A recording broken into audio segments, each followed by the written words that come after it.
Vamos trazer um outro assunto agora. Olha, apesar de São Paulo ser palco dessa manifestação de hoje, desse 11 de agosto importante, né, de defesa da democracia, a gente tem a pesquisa Quest, feita em São Paulo, sendo divulgada hoje, e que traz um cenário em que Bolsonaro e Lula têm quase que um empate técnico, né, em relação à intenção de voto aqui. E daí chama bastante atenção porque Lula tem 37% das intenções, Bolsonaro 35%. Lula, ele se manteve estável, mas Bolsonaro subiu 10 pontos. Então, ele teve um aumento muito grande em pouco tempo de intenção de voto. Eu lembrei imediatamente, Miguel, do Miro, porque o Miro fala muito da volta dos que não foram, né? Então, do pessoal que é bolsonarista, procurou uma terceira via, a terceira via não se consolidou de fato e agora está voltando para Bolsonaro. Aliás, eu vi algumas análises nesse sentido, indo por esse caminho. Como que você vê esses números aqui em São Paulo? Olha, a gente tem que ficar bem preocupados, porque ainda que seja São Paulo, ele pode ser uma amostra do que a gente vai ter na próxima semana de pesquisas nacionais. E ele vai apontando algumas tendências que são nacionais mesmo. Então esse crescimento do Bolsonaro, ele não é uma disparada. A Quest vinha mostrando que ele tinha um crescimento consistente e constante. Mas o Miro aí acertou na mosca, né? O principal motor desse crescimento do Bolsonaro é a volta de bolsonaristas arrependidos, né? De que buscaram outra forma, ou que estavam descontentes com o governo e mudaram de opinião a partir da PEC do desespero, da PEC kamikaze, enfim, né? Do pacote de bondades que o governo disparou aí. Então, em primeiro lugar, isso, né? A gente vê uma volta de arrependidos e que isso deve se manifestar também na pesquisa nacional, já que São Paulo é o maior colégio eleitoral do país, né? Segundo, a gente tem o Auxílio Brasil. Nas pesquisas da semana passada, não havia essa percepção nos mais pobres, nem nos beneficiários do Auxílio Brasil. Havia uma fidelidade ainda ao Lula, e a gente já tinha identificado uma redução da rejeição ao governo. Agora, essa redução da rejeição se transformou em voto, né? E isso porque boa parte desses benefícios começaram a ser pagos nessa semana que a gente está concluindo, inclusive aqueles auxílios a taxistas, caminhoneiros, etc., né? Então ele tem um impacto, sim, eleitoral, que no primeiro momento parecia que a gente não teria, mas agora vai se sentindo, né? Terceiro fator, que também pode ter efeito nacional, é o voto dos evangélicos. Foi onde o Bolsonaro mais cresceu, além dos arrependidos, em São Paulo. E, de novo, há uma tendência de que isso se reproduza nacionalmente. Qual é a novidade? É a entrada da Michelle Bolsonaro na campanha, e com um discurso que eu acho que vai substituir o das urnas eletrônicas, da luta do bem contra o mal, do discurso moral de novo, né? A gente viu ela espalhando vídeos que, enfim, associam Lula a religiões de matriz africana e associa de forma pejorativa essas religiões, né, afro-brasileiras, enfim. Então vai jogar peso nesse discurso de demonizar o PT e enfatizar nesse discurso dos evangélicos. O que é específico de São Paulo que a pesquisa vai mostrando? Que nessa volta dos bolsonaristas arrependidos e dos evangélicos, a gente vai tendo a volta do antipetismo.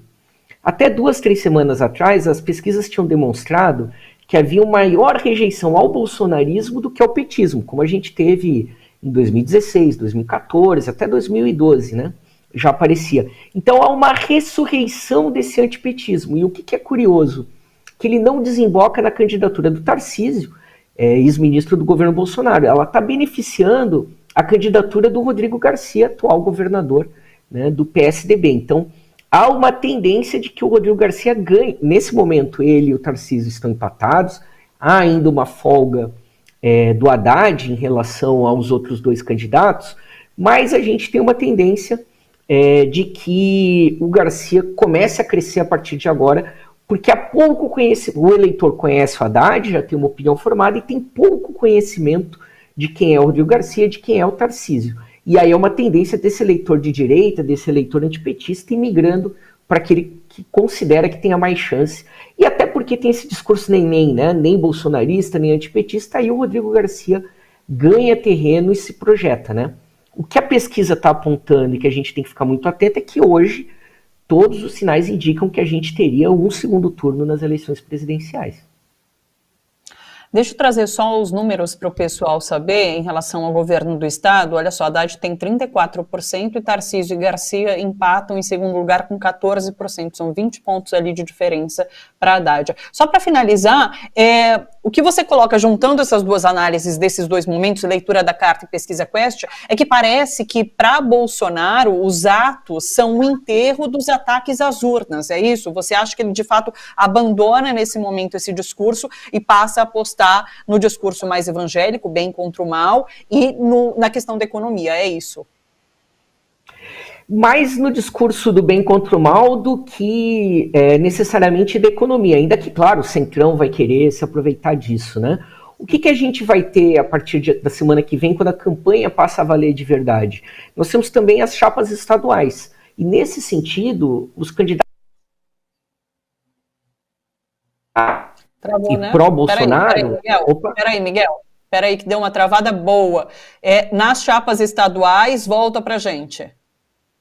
Então, nas chapas estaduais, a gente tem um cenário muito mais favorável ao Bolsonaro e à direita do que nas candidaturas de esquerda, né? Até porque a gente viu todo um esforço do PT, do PSB, de tentar candidaturas únicas, né? Ainda que isso só se concretizou em metade dos estados. Então a gente tem puxadores de voto do Bolsonaro, isso também vai ter impacto.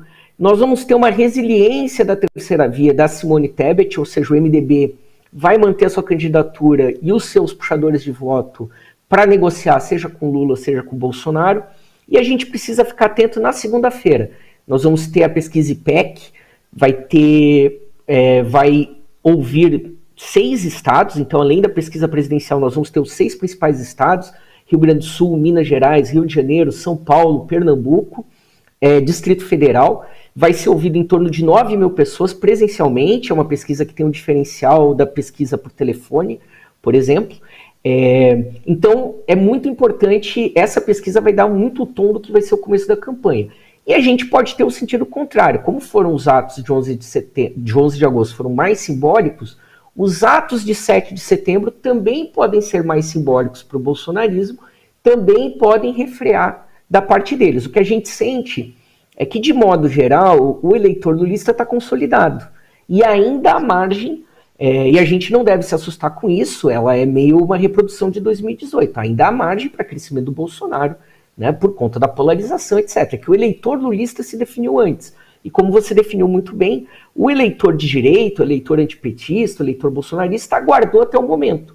Como a gente vai ter um primeiro turno com cara de segundo, né, a tendência é polarizar e o Bolsonaro crescer nas pesquisas no próximo período. A gente tem aí uma diferença menor ou em torno de 12% entre Lula e Bolsonaro no primeiro turno, e aí indo para o segundo turno, que a gente tem uma situação diferente. Aí no segundo turno o Lula tende a crescer e o Bolsonaro tende a estagnar. Estou confiando nisso. Vamos lá. Miguel, muito obrigada pela participação. Sempre muito bom te ouvir. Uma boa semana, um bom final de semana para você. Até quinta-feira. Até quinta, bom final de semana. Fiquem bem.